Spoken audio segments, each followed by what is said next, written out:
अच्छा भाई उमर, देखो यहाँ पे एंगल प्रॉपर्टीज ऑफ पॉलीगॉन से हम स्टार्ट लेंगे। लेकिन यहाँ पे जाने से पहले जो है वो एक दो बातों का पता होना जो है वो लाजमी है। तो यहाँ पे एक पेज ऐड करते हो, यहाँ पे काम करते हैं। सबसे पहली बात, हमें पता है एक राइट एंगल ट्राइंगल अगर होगा, ठीक है। अगर एक राइट एंगल ट्राइंगल होगा, वो कुछ ऐसा बन रहा होगा, ठीक है। फॉर एग्जाम्पल आपके पास ये एंगल, अच्छा, राइट एंगल ट्राइंगल जब भी नजर आएगा तो अपने दिमाग में ये बात बिठा लेना कि वो बन जाएगा कॉम्प्लीमेंट्री एंगल। कौन सा बन जाएगा? कॉम्प्लीमेंट्री एंगल जो है वो बन जाएगा, ठीक ठीक है। अच्छा, कॉम्प्लीमेंट्री एंगल जो है वो आपके पास कौन से होते हैं? 90 डिग्री वाले एंगल। देखो, सम ऑफ ट्राइंगल जो होता है वो होता है 180। जब मैं इन दोनों को और इन दोनों को प्लस करूंगा तो मेरे पास 90 का ही कुछ आंसर आएगा, ठीक है। फॉर एग्जाम्पल से मैं बोलता हूँ ये आपके पास है 40, ठीक है। और यकीनन मुझे पता चल गया कि ये मेरे पास होगा 50 ही, मेरे पास ये वाली चीज़ होगी, क्योंकि जब ये 90 है और सम ऑफ ट्राइंगल 180 होता है तो 90 माइनस 180 कितना होता है? 90। मतलब कि ये दोनों एंगल्स का जो सम आएगा वो 90 आएगा। ये पहली बात थी जो हमें सीखनी थी। इस वाली बात के बाद हमें एक और बात सीखनी है, सही है। उस वाली बात पे चलते हैं। अच्छा, इसके बाद जो है बात वो ये है कि हमारे पास एक ट्राइंगल है, उसका अननोन निकालना आना चाहिए। अब वो ट्राइंगल कैसा हो सकता है? फॉर एग्जाम्पल मैं यहाँ पे ट्राइंगल ड्रॉ कर देता हूँ, ठीक है। ये ट्राइंगल ड्रॉ हो गया, ठीक है। मैंने बोला भाई ये आपके पास है 50, सही है। अब बताओ कि x की क्या वैल्यू होगी? इस वाले x की क्या वैल्यू होगी? सबसे पहले बताओ, ये x है, ठीक है। ये आपके पास है 20, सही है। अब जब ये 20 है तो मुझे पता है 50 प्लस 20 कितना होता है? 70 होता है। और जब मैं 180 में से 70 को निकाल दूंगा तो 110। तो x की जो वैल्यू आएगी वो आएगी 110। ये तो बिल्कुल ही बेसिक सा सवाल था। अब जो सवाल है वो है असल जो बुक में तुम्हारी लिखा हुआ है, ठीक है। वो सवाल क्या कह रहा है भाई? देखो, ये एक अदर ट्राइंगल है, सही है। ये ट्राइंगल है, इसमें बोला गया भाई ये आपके पास है कुछ, आप मान लो उसको 80, सही है। ये बोला गया है ये आपके पास है x, ये बोला गया है आपके पास है ये x। अब निकालनी है x की वैल्यू।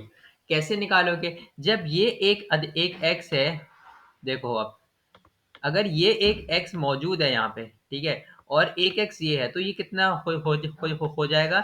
ये हो जाएगा 2x, सही है। ये कितना हो जाएगा? 2x। जब मैं 2x को प्लस करूंगा 80 में और इक्वेट करा दूंगा 180 से तो मेरे पास जो आंसर निकलेगा वो क्या निकलेगा? x की वैल्यू निकलेगी मेरे पास 50। क्या निकलेगी? 50 निकलेगी। अब ये निकली कैसे? ये देखो, ये वाला जो 180 है ये वहां चला जाएगा, जो कि बन जाएगा 100। फिर 100 से जो है ये वाला 2 जो है वो डिवाइड हो जाएगा। तो 100, 100 प्लस 100 डिवाइडेड बाय 2, तो आंसर मेरे पास आ जाएगा 50, ठीक है। इतनी बात क्लियर हो जाती है। अब इसके बाद एक और कॉन्सेप्ट है वो वाला कॉन्सेप्ट भी देख देख लो उससे पहले, ठीक है। एक सेकेंड, एक सेकेंड रुकना।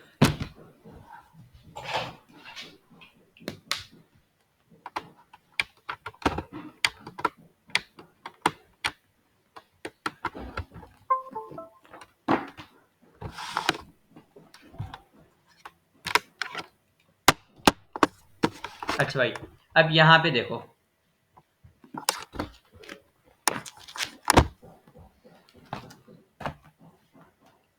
यहाँ पे देखो, यहाँ पे अब तो दूसरा वाला कॉन्सेप्ट है। वो कहता है कि अगर फॉर एग्जाम्पल मैं बोलता हूँ ये एक अदद स्ट्रेट लाइन है, ठीक है। यहाँ वाला जो एंगल है वो कितना होगा और यहाँ वाला एंगल कितना होगा, ठीक है। अब मुझे पता है कि जब ये एक अदर स्ट्रेट लाइन है तो स्ट्रेट लाइन की जो वैल्यू होती है वो होती है 180 डिग्री। मुझे फॉर एग्जाम्पल ये वाला एंगल दे दिया कि भाई ये 70 है, मुझे बताओ कि ये वाला एंगल जो z है वो कितना होगा। तुम सीधे सीधी सी एक बार लिख देना कि भाई ये 110 होगा, क्योंकि जब आप 180 में से 70 को माइनस कराओगे तो आपके पास जो आंसर निकलेगा वो ये वाला निकल जाएगा, ठीक है। इतनी बात क्लियर हो जाती है। अच्छा, अब ये पूछते कैसे हैं, ये वाला ट्रायंगल बना के जो एग्जामिनर आपसे पूछेगा, पूछेगा कैसे? वो आपसे ऐसे पूछेगा, भाई ये आपको ट्रायंगल बना देगा ऐसे, एक नॉर्मल सा ट्रायंगल बना देगा, ठीक है? लेकिन वो क्या करेगा, ये वाली लाइन को एक्सीड कर देगा और बोलेगा ये स्ट्रेट लाइन है आपके पास, ये वाला एंगल भाई ये है 70, सही है? ये वाला को कितना है, 70 ये वाला एंगल है।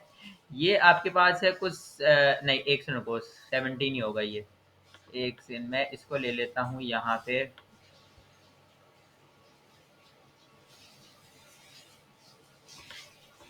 यहाँ पे मैंने एक पीडीएफ पे चलते हैं, पीडीएफ के थ्रू आसानी से आ जाएगा, वरना डायग्राम ड्रॉ करनी पड़ जाएगी। देखो, इस वाली डायग्राम पे देखो, ये वाली जो डायग्राम है ना, इस पे तरफ फोकस करना, ठीक है? अच्छा, ये देखो, ये 110 है तो मुझे पता है ये 70 है। अभी इसको इग्नोर मारो, ये अलग कॉन्सेप्ट है। जो बुक में है कॉन्सेप्ट वो अलग है, जो मैं बता रहा हूँ वो अलग है, लेकिन तुम दोनों लगा सकते हो। तुम्हें पता है कि जब ये वाली चीज़ 110 है तो यहाँ वाला जो एंगल होगा वो कितना होगा, 170 होगा यार एंगल।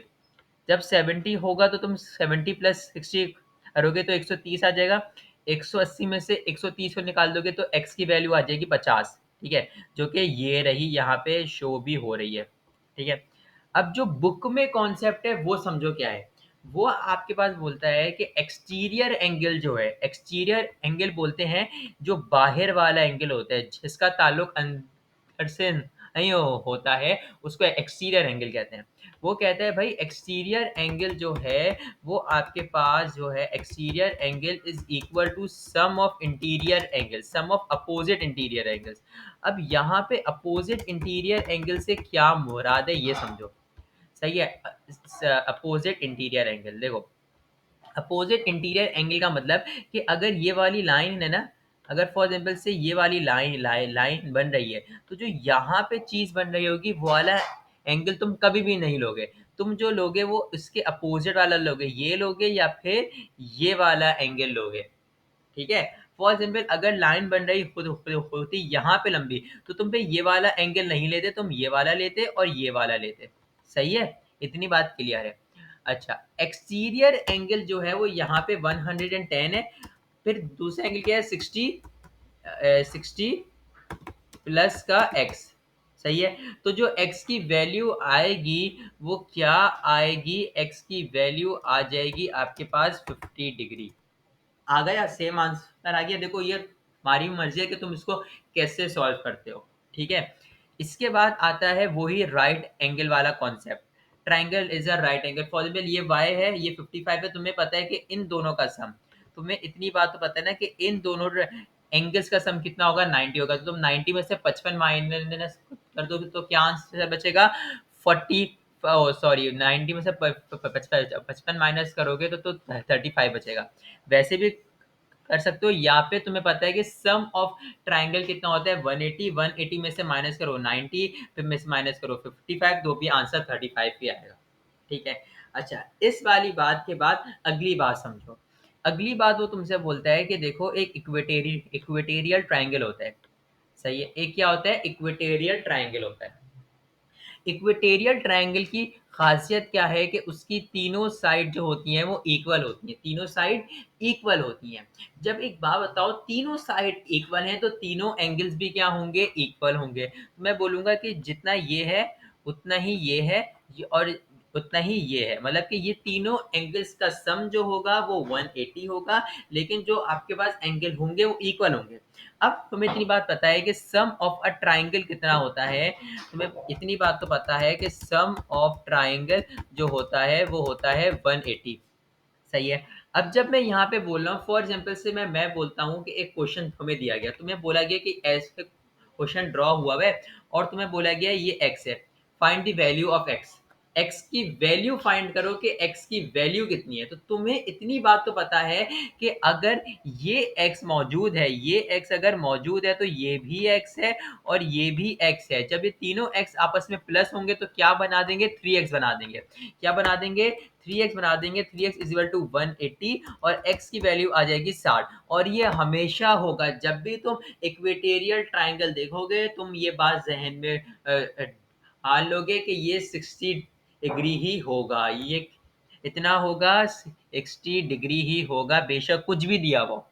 इक्वेटेरियल ट्रायंगल का मतलब ही यही है कि तीनों एंगल सेम है। अब फॉर एग्जाम्पल एक क्वेश्चन तुमसे वो ऐसे भी पूछ सकता है कि फॉर एग्जाम्पल मैं बनाता हूँ यहाँ पे ट्रायंगल है, मैं बोलता हूँ ये ट्रायंगल है, ठीक है, ये ऐसे मार्क कर देगा कि ये तीनों एक, अच्छा ये अगर तीनों मार्क है तो तुम समझ जाओगे इक्वेटेरियल ट्रायंगल है। और तुम्हें बोला गया है कि ये आपके पास है 20, मुझे बताओ कि ये कितना होगा, तो तुम सीधा लिख दोगे 20 है, क्योंकि ये इक्वेटेरियल ट्रायंगल है जिसके अंदर तीनों एंगल और तीनों साइड्स सेम होती हैं, ठीक है। अब इसके बाद जो कॉन्सेप्ट है वो है आइसोसेलेस ट्रायंगल का। कौन सा कॉन्सेप्ट है? आइसोसेलेस ट्रायंगल का, जो कि इस वाली में बना हुआ है, ठीक है, इस वाली में बना हुआ है, इस वाली की बात कर रहा हूं मैं, ठीक है। अब इस वाले की बात सुनो कैसे करते हैं इसको। आइसोसेलेस ट्रायंगल जो है वो आपके पास है, जैसे कि मैं बोलता हूँ ये ट्रायंगल है, सही है। आइसोसेलेस ट्रायंगल के अंदर दो साइड इक्वल होती हैं और तीसरी साइड जो होती है वो आपके अलग होती है। जैसे इक्वेटेरियल ट्रायंगल में तीनों साइड्स इक्वल हैं, इसके अंदर सिर्फ दो साइड्स इक्वल हैं। फॉर एग्जांपल ये वाली साइड इक्वल है और ये वाली साइड इक्वल है।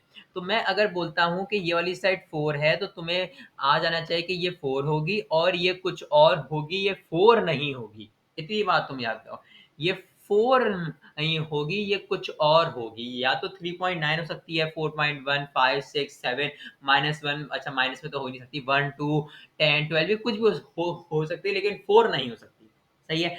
वैसे ही जहां पे अब ये वाला कॉन्सेप्ट गौर से सुनना, वैसे ही ये वाला एंगल और ये वाला एंगल इक्वल होता है। कौन सा वाला एंगल इक्वल होता है? एक ये वाला एंगल और एक ये वाला एंगल जो है वो इक्वल होता है, और ये वाला एंगल कभी भी इक्वल नहीं होता। ये वाला एंगल कभी भी इक्वल नहीं होता। जहां पे दोनों पैरेलल लाइंस, जहां पे दोनों इक्वल लाइंस या जहां पे दोनों सेम लाइंस आके मिल रही होंगी, उस पॉइंट वाला एंगल जो होगा वो अलग होगा और बाकी दोनों एंगल सेम होंगे। बाकी दोनों एंगल क्या होंगे? सेम होंगे। अच्छा, अब यहाँ पे जो आपके पास बात हो रही है ना, वो साइड्स की बात नहीं हो रही है, वो एंगल्स के ऊपर ही उन लोगों का मेन फोकस है। अब मैं यहाँ पे तुम्हें क्वेश्चन समझाता हूँ, फिर तुम्हें और अच्छा समझ में आ जाएगा। देखो भाई, सीन कुछ यूं है कि आपके पास ये ऐसे ट्रायंगल है, सही है, ये ट्रायंगल मौजूद है। इसके अंदर तुम्हें बोल दिया गया भाई देखो ये आपके पास 100 है, मुझे बताओ कि x की क्या वैल्यू है, ये वाले x की। और बोला गया है कि ये और ये साइड इक्वल है। अब तुम्हें इतनी बात पता है कि ये वाली साइड जब इक्वल है, ये जो चीज मिल रही है आके, ये यहाँ पे आके मिल रही है, सही है। ये वाली चीज यहाँ पे आके मिल रही है, ये वाली चीज यहाँ पे आके मिल रही है, मतलब कि जो x है, मतलब कि 100 जो है वो एक ही एंगल है। ये वाला एंगल कौन सा है? x है। अब मैं इसको सॉल्व कैसे करूंगा, ये देखो, मैं इसको सॉल्व कैसे करूंगा, x प्लस का x, सही है, इज इक्वल टू 100 प्लस का 100 इज इक्वल टू 180, सही है। जिसमें तुम लिख दोगे 2x प्लस का 100 इज इक्वल टू 180।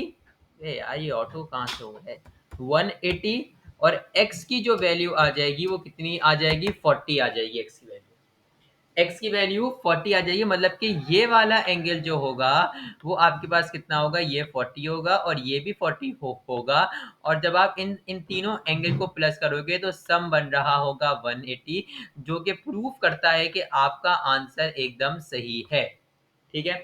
ये हो गए आइसोसेलेस की भी बात। अब क्वेश्चन आ सकता है आपके पास बोल के कि आइसोसेलेस और इक्वेटेरियल को मिला के, जैसे कि यहाँ पे बात की गई है इस वाले क्वेश्चन में।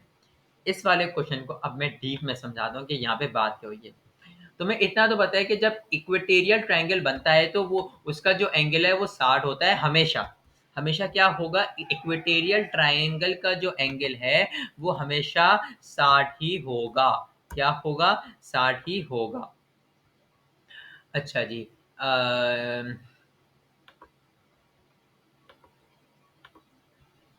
अब अच्छा सा नजर आ जाएगा, अब देखो बात यहाँ हो क्या रही है, इन सबको मिटाओ। देखो सबसे पहली बात कि यहाँ पे तुम्हें निकालनी है x की वैल्यू। सही है, x की वैल्यू तुम निकालोगे कैसे? मुझे यहाँ पे पता है कि जो आपके पास a है, a is equal to a a जो है वो 60 है। जब मुझे पता है a 60 है तो अब हमने प्रॉपर्टी पढ़ी थी कि जब a 60 होगा। अच्छा एक काम करो, ये वाला ट्राइंगल देखो, ये क्या है? ये इक्वेटेरियल ट्राइंगल है। तो a कितना आ गया? 60 आ गया। इक्वेटेरियल ट्राइंगल की प्रॉपर्टी है। इस वाले के बाद हमारा काम यहाँ पे खत्म होता है, ठीक है। अब इस वाले ट्राइंगल पे और ये देखा जाए तो ये आइसोसेलेस ट्राइंगल है ना? आइसोसेलेस ट्राइंगल ये मौजूद है। और अभी ये हमने प्रॉपर्टी पढ़ी कि exterior angle is equal to sum of opposite to angles, है ना? अभी हमने याली प्रॉपर्टी भी पढ़ी कि एक्सटीरियर एंगल, तो एक्सटीरियर एंगल यहाँ पे है कौन सा? एक्सटीरियर एंगल जो यहाँ पे मौजूद है वो है यहाँ पे 60। क्या है यार, एक्सियल एंगल जो मौजूद है वो यहाँ पे है 60। तो मैं बोलूंगा कि 60 is equal to X plus C, X plus C. और मुझे पता है सी क्या है, सी भी एक्स ही है, सी भी एक्स ही है, क्योंकि आपके पास वो आइसोसेलेस ट्राइंगल है। सिर्फ कंफ्यूज करने के लिए उसको सी नाम दिया गया है। मैंने क्या बोला था कि जहां पे दो इक्वल लेंस आके मिल रही होंगी सिर्फ वाला एंगल आपके पास अलग होगा, बाकी दोनों एंगल जो होंगे वो आपके पास सेम होंगे।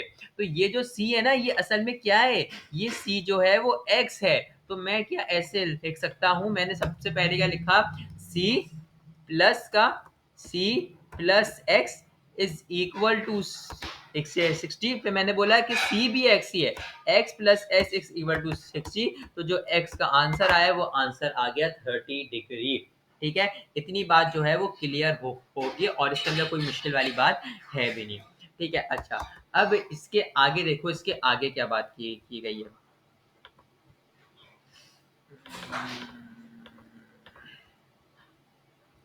अच्छा जी, इसके आगे जो है वो तुम्हें जो है वो एक्सरसाइज दे दी गई है। यहाँ मैं कहीं पोजीशन दिखा रहा हूँ 156। एक सेकंड रुकना, नहीं एक्सरसाइज ही है। एक्सरसाइज को तुम अगर देखो 4.3 वाले एक्सरसाइज तुम अगर देखो तो यहाँ पे देखो बोला क्या गया। सबसे पहली बात, तुम्हें अगर y निकालना है, अच्छा तुम्हें मैंने वर्टिकल अपोजिट एंगल का कॉन्सेप्ट नहीं बताया। वैसे यहाँ पे वर्टिकल अपोजिट एंगल का कॉन्सेप्ट लगना नहीं चाहिए, लेकिन फिर भी मैं तुम्हें बता देता हूँ। देखो वर्टिकल अपोजिट एंगल जो है वो आपके पास होते हैं जब दो पैरेलल लाइंस या दो इक्वल लाइंस आके मिल रही हैं। सही है, जब दो पैरेलल या दो इक्वल लाइंस आके मिल रही हो तो मैं बोलूंगा कि ये वाला एंगल और ये वाला एंगल इक्वल है, और वैसे ही ये वाला एंगल और ये वाला एंगल जो है वो इक्वल है। ठीक है, ये इतनी सी बात यहाँ मौजूद थी। ठीक है, अच्छा सुनो, अब यहाँ पे क्वेश्चन तुम सॉल्व कैसे करोगे, पतला कर लेते हैं और ये सही है। अब देखो यहाँ पे तुम्हें x की वैल्यू निकालनी है। अब तुम्हें पता है कि x की वैल्यू हम निकालते कैसे हैं, हमें यहाँ पे x की वैल्यू जो है वो प्रॉपर निकालनी पड़ेगी। तो हम निकालेंगे इसकी वैल्यू,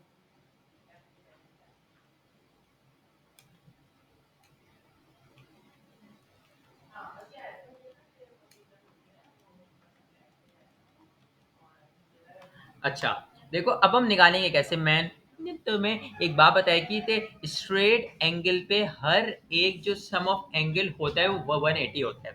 तो यहाँ वाला जो एंगल होगा वो कितना हो जाएगा, 180 माइनस 110, 180 माइनस 118। तो मैं अपनी आसानी के लिए इसको नाम दे देता हूँ z। इसको मैंने नाम जो दूंगा वो मैं इसको दे दूंगा नाम z। भाई तुम एंगल z हो। अब यहाँ पे देखो कि मैं पार्ट वन की कैसे वर्किंग कर रहा हूँ। सबसे पहले मैं क्या करूंगा, मैं करूंगा 100 z plus 118 is equal to 180। तो जो Z का आंसर निकलेगा वो आंसर क्या निकलेगा, 62 आंसर निकल जाएगा। जब ये 62 निकल गया तो फिर मुझे जो है वो ये वाला एंगल भी निकालना है। मैंने इसको नाम दे दिया एंगल टी। अब मुझे टी निकालना है ताकि मैं वो करूं। एक बात बताओ मुझे, टी टी मैं निकाल के भी कर सकता हूँ और मैं ये भी बोल सकता हूँ कि exterior angle is equal to sum of interior angle, sum of opposite interior angle. ठीक है, तो मैं क्या करूंगा, मैं बोलूंगा भाई देखो 62 is equal to, oh sorry, आपके पास x is equal to 48 plus का 62, सही है। तो जो x निकलेगा वो 110 निकल के आपके पास आ जाएगा आंसर, x की वैल्यू। अब y की वैल्यू कैसे निकालोगे? y की वैल्यू जो तुम निकालोगे वो तुम निकालोगे कि ये तुम्हें पता है ये स्ट्रेट लाइन है, सही है। स्ट्रेट लाइन पे आपके पास हर एक एंगल जो होता है वो 180 के इक्वल होता है। वो क्या होता है, 180 के इक्वल होता है। तो मैं यहाँ बोलूँगा कि जो 110 है आपके पास x, तो यहाँ पे आपके पास निकल जाएगा 70। क्या क्या क्या निकल जाएगा, 70 निकल जाएगा। तो y जो होगा वो आपके पास 70 होगा। ठीक है, ये वाली बात क्लियर है। अब यहाँ पे आओ, यहाँ पे आइसोसेलेस ट्रायंगल बन रहा है। ये आपको पता है y है तो ये भी y होगा। यहाँ मैं लिख देता हूँ ये भी y होगा। ठीक है, आपको ये निकालना है, ये अपोजिट एंगल है, ये 40 है। जब ये 40 है तो आपको पता है कि ये जब 40 है तो y की जो वैल्यू निकलेगी वो क्या निकल जाएगी, आपके पास 70 निकल जाएगी। जब y की वैल्यू 70 है तो ये जब पूरा एंगल बनेगा तो ये 110 के इक्वल बन जाएगा। तो सॉरी, ये आपके पास 40 होगा, x की जो वैल्यू आएगी वो आ जाएगी 40। अब ये आई कैसे, ये देखो, ये जो है z एंगल से तुमने पढ़ रही होंगे, ये देखो ये आपके पास अपोजिट है, वर्टिकल अपोजिट एंगल मौजूद है। ठीक है, अच्छा यहाँ पे अब मैं रोकता हूँ और मैं अगली वीडियो में जो है वो इसके आगे समझाऊंगा।